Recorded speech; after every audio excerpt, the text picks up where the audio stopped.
So here what you're looking at, we have a CH6 chamber and CHM1. So CHM1 is a circular chamber, so it has a circular area for the tissue to attach. So the important thing in this context is what is the area of the tissue that you have. So you should have enough tissue size for the pen to go through the tissue. So you align the red spots. You align the red spots here. Put the tissue. After aligning the red spots, you attach them together.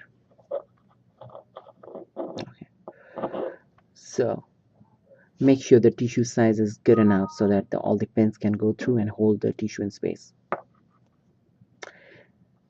Right now, for example, if you have a smaller tissue, if you have a circular tissue and which is not large enough, so if you try to align it, you'll see that the tissue might get tilted and you might have trouble. So the concern is you should have the enough area of the tissue in order for the pen to go through. Similarly with a rectangular chamber, for example, this is a CHM6, which has a rectangular area.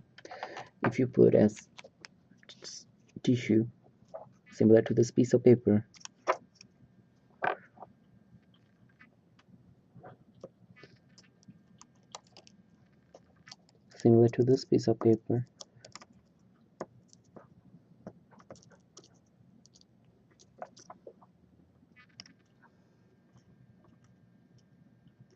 it needs a little bit of patience to line it up and put it there.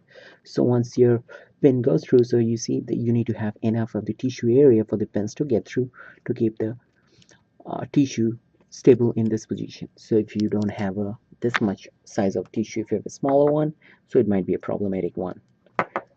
So you might have trouble in holding the tissue in this space. Okay. So if we try to, for example, if I try to put it here, you see what's happening?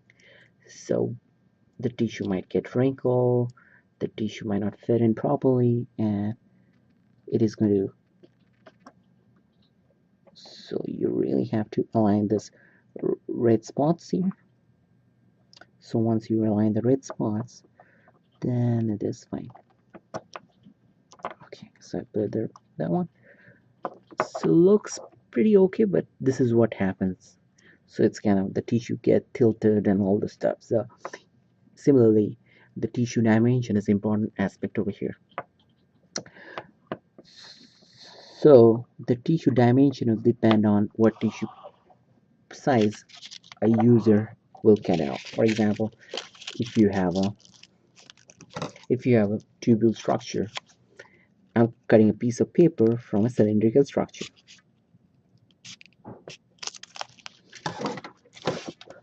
So depending on what size of the tissue that I have, I will select the chamber I need to use.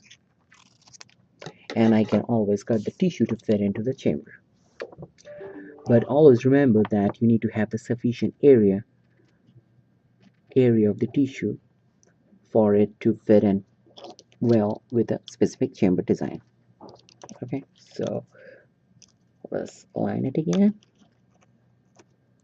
Alright, so you'll see that you need to have the sufficient area of the tissue for the pen to get through.